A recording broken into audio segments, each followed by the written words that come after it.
الله أكبر الله أكبر أشهد أن لا إله إلا الله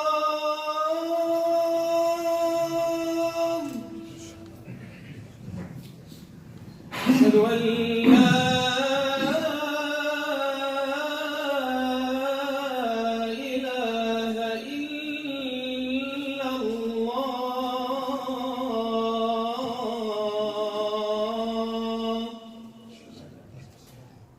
أشهد أن محمدا رسول الله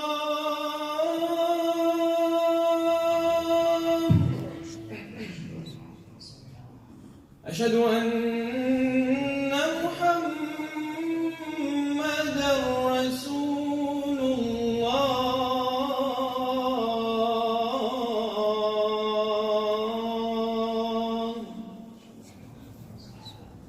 حي على الصلاة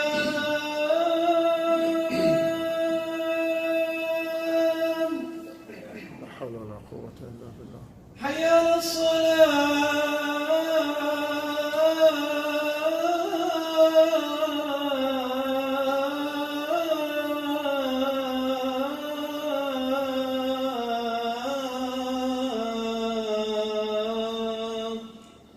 لا حول ولا قوة.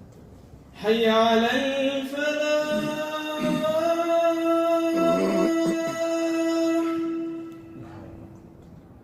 حي على الفلاح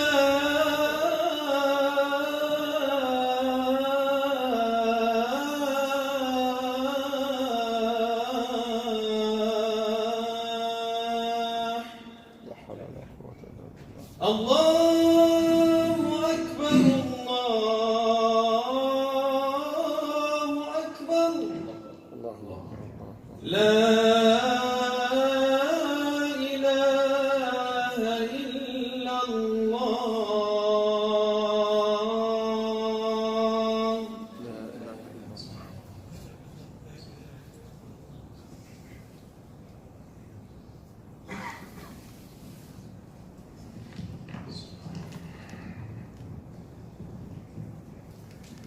إن الحمد لله نحمده ونستعينه ونستهديه ونستغفره ونعوذ بالله من شرور أنفسنا ومن سيئات أعمالنا من يهده الله فهو المهتد ومن يضلل فلن تجد له وليا مرشدا وأشهد أن لا إله إلا الله وحده لا شريك له وأشهد أن محمدا عبده ورسوله بلغ الرسالة وأدى الأمانة ونصح الأمة وكشف الغمة وجاهد في الله حق جهاده وتركنا على المحجة البيضاء ليلها كنهارها لا يزيغ عنها إلا هالك فصلوات الله وسلامه عليه وعلى آله وأصحابه ومن سار على نهجه المقتدى بسنته وهديه إلى يوم الدين أما بعد. My dear respected brothers and sisters, Assalamu alaikum wa rahmatullahi wa barakatuh. We are continuing our series of khutbah entitled Immigration and Integration. In this series, the most important strategic work of our Prophet Muhammad sallallahu alaihi wasallam and his companions over the course of 10 years in the Madinah. The work in building the Muslim community identity, the work in integrating in da'wah and reform in all aspects of life, such as the moral, social, educational, intellectual, political, economic, health, and even environment. And we will see how the Prophet Muhammad ﷺ was interacting with all the different groups of the Medina society, Muslims and non-Muslims. While he balanced the preservation of the Islamic identity, al-hifaz al-hawiyya al-Islamiyya, and citizenship. My dear respected brothers and sisters, today, as promised inshallah ta'ala, I will continue covering the fourth strategic project which Prophet Muhammad ﷺ carried out as a cornerstone in building what I call the Muslim, the political identity of the Muslim community. It is the Medina document, Wathiqat al-Madinah. In the previous khutbah, I talked about three general principles that the Medina document covered, which is the unity and freedom of belief and worship and justice. Today, inshallah ta'ala, we will try to cover some of the rights and responsibilities that the Medina's document mentioned, pointing to some of the articles which discuss that. So let's start, inshallah, with the rights. The first right that comes to my mind, and we can see it clearly in the document, is citizenship, where we mentioned that under the unity in the previous khutbah. And just to remind you that we said that the document stated, إن يهود بني عوف أمة مع المؤمنين, that the Jews of Bani Auf, they are a nation with the believers, which includes the right of citizenship for the Jews and also all the non-believers, because even the document mentioned all the major tribes in the Medina by the name. So it was not only for the Jews, all the people in the Medina, Muslims and non-Muslims. As long as they have the residency in the Medina, number one, and they are committed to the Medina bylaws and constitution. Then we talked about another right, which is the freedom of belief and worship. And if you recall, we mentioned that the document talked about لِلْيَهُودِ دِينُهُمْ وَلِلْمُسْلِمِينَ دِينُهُمْ, that the Jews, they have the religion, and the Muslims, they have theirs. The freedom of belief and worship is granted to everybody. And we mentioned that this is a principle in Islam. If you look at the Quran, which is our constitution, universal constitution from Allah subhanahu wa ta'ala, mentioned that clearly in Surah Al-Baqarah, لا إكراه في الدين, which means there is no compulsion in religion. And we mentioned that if you look and study the Islamic history without any bias and study it thoroughly, you'll start to realize that the concept behind conquering the new lands in Islam was mainly to remove the aggression away from the people, number one, and to deliver the clear message of Islam without any type of distortion to the people. And the third important thing is to give them the complete freedom of belief and worship. So if they don't want to become a Muslim and still they can live in the Muslim country and have all the rights and responsibilities for the citizen that the citizens they will have. So Islam doesn't have an issue with that. And they don't have even to pay zakat like the Muslims. Well, they pay something we call a jizya. And the jizya also, there's a misconception about that too. The jizya, for example, it's not obliged on the women or the kids or the elder people. It's only obliged on the non-believers who have the ability or who can fight to defend the country from outside aggression, and they don't want to fight because of the religious reasons. This is the only people who will pay the jizya. Only the men who have the ability to fight and they don't want to fight. It's like, so they pay the jizya instead. It's like some of the military exemption fees that some of the countries they do right now for their citizens if they don't want to fight and to join the military.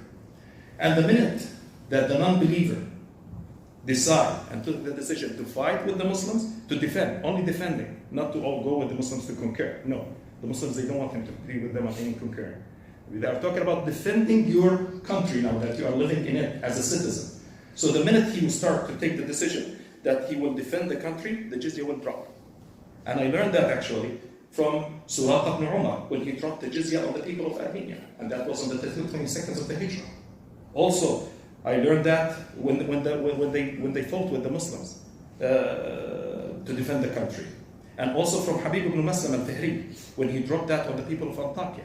And also from Abu Ubaid ibn Jarrah, when he dropped it on the people from Al-Jarajima, which is at the border between Turkey and Syria. Add to this, even at the peak of the Islamic empire expansion, the jizya amount did not exceed 4 dinar per year. 4 dinar per year. It's like a symbolic fee.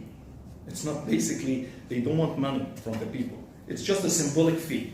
And if the person, he was poor and he was not even able to pay it, they will drop it. So for my understanding, the way that I read the seerah and the way I read the history of Islam, Islam conquering is not to collect money or to force people on Islam, as they unfortunately promote. Islam goals was much higher than that, much higher than that. Is mainly to remove any type of aggression forced on the people, to deliver a clear, undistorted message to them about Islam, and also to give them the freedom to select, hopefully, that they will select Islam one day and to save themselves from the hellfire. The third thing, the third right that mentioned in the Constitution is the freedom of ownership, al-mulkiyya, حرية الملكية. And as the document mentioned, وَأَنَّ عَلَى الْيَهُودِ نَفَقَتُهُمْ وَعَلَى الْمُسْلِمِينَ نَفَقَتُهُم. And the Jews, they have to spend on themselves, and the Muslims, they have to spend on themselves. Which means the freedom of ownership and the financial independence. The financial responsibility of the Jews and all the Medina's citizens, basically, it's completely independent and preserved, away from the financial responsibility of the Muslims. The fourth right is safety. And safety is a right and is a principle also in Islam. Safety. The document stated, من خرج آمن ومن قعد آمن بالمدينة إلا من ظلم وأثم. That whoever goes out or whoever stays in the Medina is safe, except the aggressor and sinful person. Because the judiciary system, basically, it will track him to get back the rights to the people, of the people. So the Medina is a safe sanctuary for all citizens, different races, different religions, or origins. And this safety, even in Islam, it expands to what we call al-darurat al-khams, the five necessities. The safety, we are talking about حفظ النفس, حفظ العقل والدين والمال والنسل. That preserving the soul, al-nafs, al-aql, the mind, al-deen, the faith and religion, the money, and al-nasl, which is the family. And I remind you that this new concept, which is the safety over here, has been stated in the Medina, who witnessed wars for over than 140 years in the Medina. And just finished 2 or 3 years ago from stating that document. So it was really crucial, and the people of the Medina, they sensed the need of that, the safety. The fifth and the final right that the document talked about, which is equality, al-musawa. The document stated, أَنَّ ذِمَّةَ اللَّهِ وَاحِدَةً وَأَنَّ الْمُسْلِمِينَ يُجِيرُ عَلَيْهِمْ أَدْنَاهُمْ. That the Muslims are equal in their rights and authority to give refuge and safety to anyone. And all the Muslims should respect and fulfill that type of protection. And I remind you, like Zainab, bint Rasulullah sallallahu alaihi wasallam, she gave a refuge for Ibn al-As, who was her husband in the Jahiliyyah. He was not a Muslim at that time. And nobody would be able to touch him. So the woman, any woman in the Medina, if she said that I give a refuge for a specific person, he isn't safe. That's also a right and equality in giving the right to everybody, not just to the elites. Also the document mentioned, وَأَنَّهُ مَنْ تَبِعَنَا مِنْ يَهُودٍ فَإِنَّ لَهُ النَّصْرَ وَالْأُسْوَةَ غَيْرَ مَظْلُومِينَ وَلَا مُتَنَاصِرٍ عَلَيْهِمْ. Full equal support. And Allah subhanahu wa ta'ala emphasized, Almighty emphasized this principle in the Quran when He said, Allah subhanahu wa ta'ala, يَا أَيُّهَا الَّذِينَ آمَنُوا إِنَّا خَلَقْنَاكُم مِّن ذَكَرٍ وَأُنثَىٰ وَجَعَلْنَاكُمْ شُعُوبًا وَقَبَائِلَ لِتَعَارَفُوا. That, O people, we created you from male and female, only two, and made you societies and tribes so that you may know one another. Equality in Islam, the way that we learn it in Islam, it means dealing with the people in front of the law, judiciary system, Islamic ruling, and even the general rights without any type of distinction based on religion, origin, gender, financial status, wealth, prestige, or color. All of them are equal. This is one of the forms of equality. Also, it means giving the equal opportunities to all according to their abilities, competencies, talents, and productivity. All the people. So, if you look at the values in Islam, we have the same name of the values. We call it universal values, like equality, freedom of belief, and other stuff. All of them, they have the same name with all the nations, all the different religions. But if you look in Islam, the definition for each value is totally different. Or not totally different, it's more profound, it's deeper, and even it's connected with the other values, and it's more balanced. A lot of these values right now, in different countries, they become more naive, and they become unbalanced. Because the people, they are doing trial and error just to try to balance it. And they won't be able to be balanced. We have the blessing of Islam that Allah subhanahu wa ta'ala, He sent us this minhaj. And He sent us these type of values because He's the creator of the whole universe. And look at the whole universe. It has been monitored and has been controlled in a very precise way.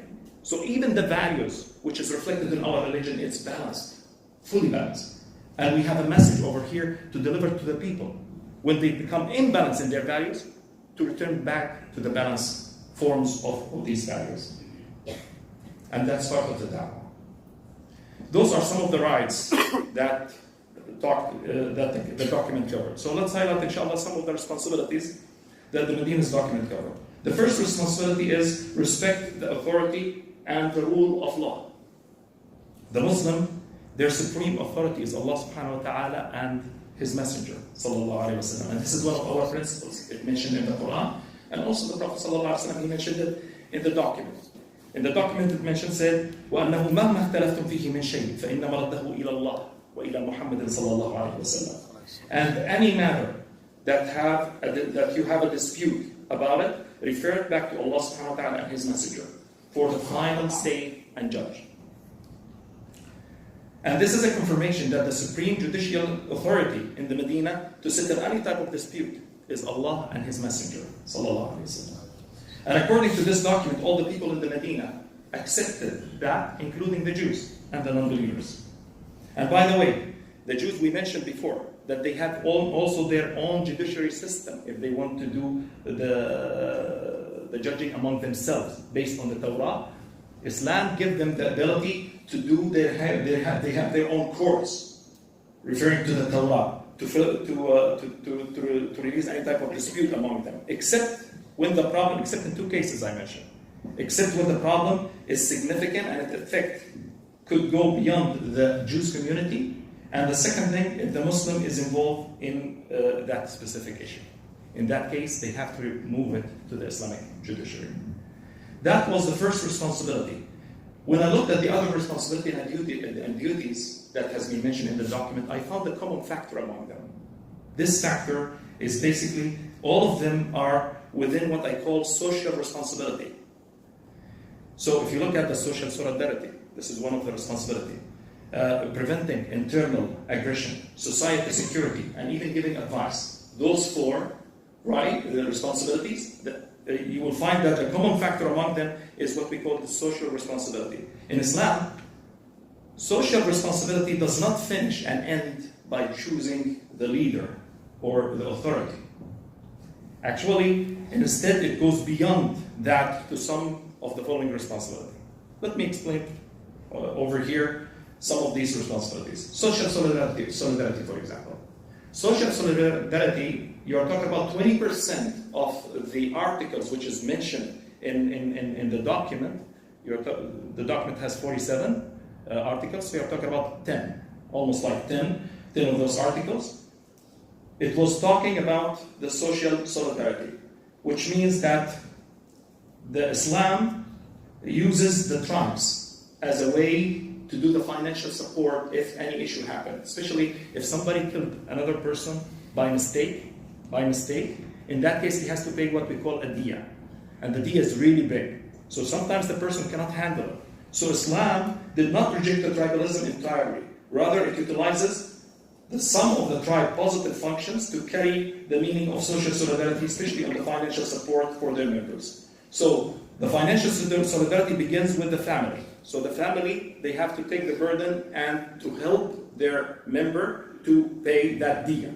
If they couldn't do it, it will go to the bigger circle, which is the clan. If they couldn't do it, it will go to the tribe.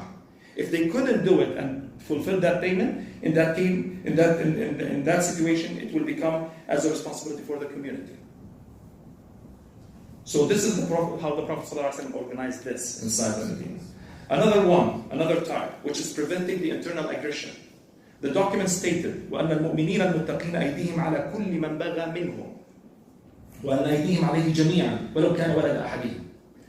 That, and the believers should all work together to stop anyone who transgressed from them, even if that one was one of their sons. Before Islam, as a rule of thumb, the way that the tribes and the society, they usually support their members in all cases, in all situations. So whether they were oppressed or oppressor. So if they are oppressor, all the tribe now become oppressor. When Islam came, it redefined that. It approving the support of the oppressed and changing the help of the oppressor by preventing him from the oppression. The fourth one is the society security. The document stated وأن بينهم النصر على من حارب أهل هذه الصحيفة وذكرت في موضع آخر أن اليهود ينفقون على المؤمنين ما داموا محاربين. So it means over here that if there's any external attack happened on the Medina, all the members of the society must cooperate together to protect it, and includes spending with the Muslims during their fight in defense of the Medina.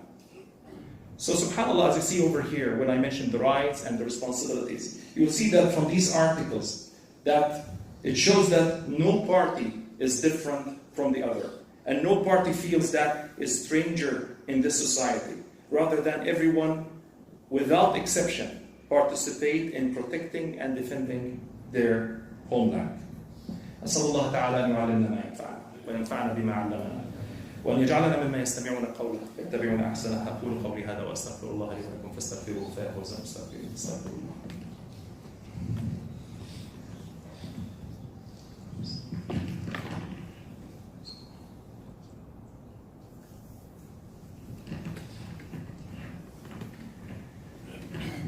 الحمد لله والصلاة والسلام على رسول الله وعلى آله وصحبه ومن تبعهم السار على نهجه واهتدى بسنته ودين إلى يوم الدين أما بعد.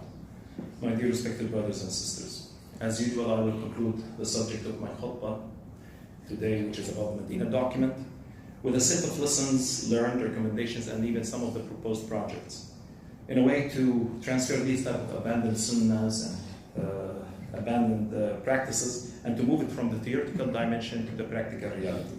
And the following some of those recommendations. The first one that I focus on, and maybe I mentioned a little bit in my previous khutbah, but it's very crucial and it's very important, and we need it in a dire need to it today, which is the Muslim community unity over here in Canada.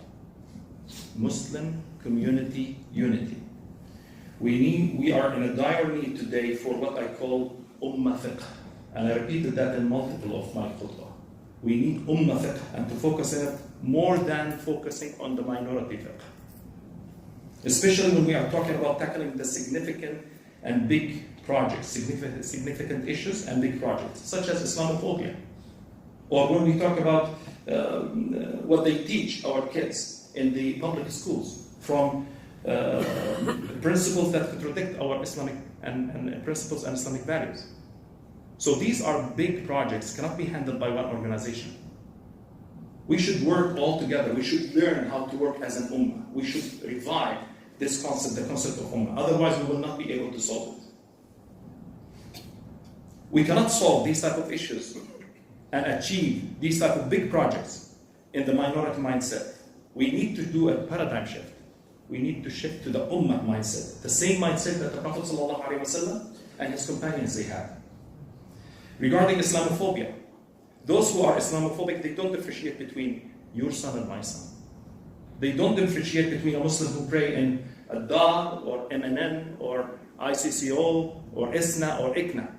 All of them for us, all of us are the same. They will attack us all. So why don't we work as a whole, as an ummah? This is my question. We have the complete freedom. We have the complete freedom to do that. And Allah subhanahu wa ta'ala will hold each one of us accountable for that. Back home, we used to say, we don't have ability to do it. Now you have the full freedom to do it. We have no restrictions in our religion, nor in Canada bylaws to work together as an ummah. The only limitation that we have is in our minds.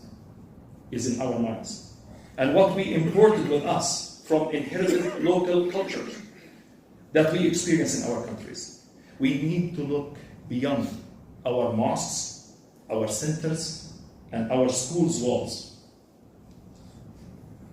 We need to look beyond the different organizations' membership. We need to break what I call it right now, the 21st century. We created by our hands over here. With our full will, we created over here. We created a tribal isolation. A Dar tribe, MNN tribe, ICCO tribe. We isolated ourselves. This is not right. I'm not talking over here not to have organizations. No, it's good to have a variety and have a lot of organizations. But at least not to isolate ourselves within these walls. And at least to work together as an ummah, especially in the big issues. And now it's threatening every one of us. Maybe before 10 years, you didn't have an issue about Islamophobia. You didn't have issues about the principles which is tackling our kids. But now we are in a dire need to do it. It's a darura. We need to deal with each other as we are here to complete, not to compete with each other. We need to start to see each one of the Muslims in the community over here as a valuable resource. And this is what the companions they learned from the Prophet Muhammad sallallahu alaihi wasallam. Umar ibn Khattab, in his speech, he used to say, أنت على ثغرة من ثغر الإسلام. He was talking to all the Muslims, not only to the elite of the Sahaba and the companions. أنت على ثغرة من ثغر الإسلام فلا يؤتين الإسلام من قبلك. You are on one of the loopholes of Islam. So be careful that Islam will not be attacked from the area that you guard. So I believe that the first practical step toward the unity, beside the paradigm shift that we have to do it in our mind, is to do the communicating. Is communicating with each other. And we can achieve that simply by creating the Muslim Council that includes all the masajid, all the centers, all the organizations, to share and synchronize and not to duplicate the work. Not to put a mosque beside another mosque. Or when the person built a school, just to put a school beside them. We shouldn't do that. So if we don't have that type of communication, we cannot do that type of organization. Some of you, they will say, okay, we created a Muslim Council before. Because we didn't, and it dissolved. The reason of that, because we didn't go to the third step, the important step, which is putting on the table, after you create that type of body, you need to put on the table the big issues that everybody has a share of it. They have to work together on the project. And we have right now, our plate is full. I can put 4 or 5 big projects that everyone has a share of it. And none of them can do it separately and individually. So we need to revive that. Because the rest of that, when we talk about politics, when we talk about economics, the big project, you will never, ever be able to do it without the unity. And this is why the Prophet ﷺ, the first thing he started with in building the community identity, he started with the mosque, the real message of the mosque, that everybody prays and see each other on a daily basis, 5 times a day. And the second thing is the brotherhood. Then he started with the big project.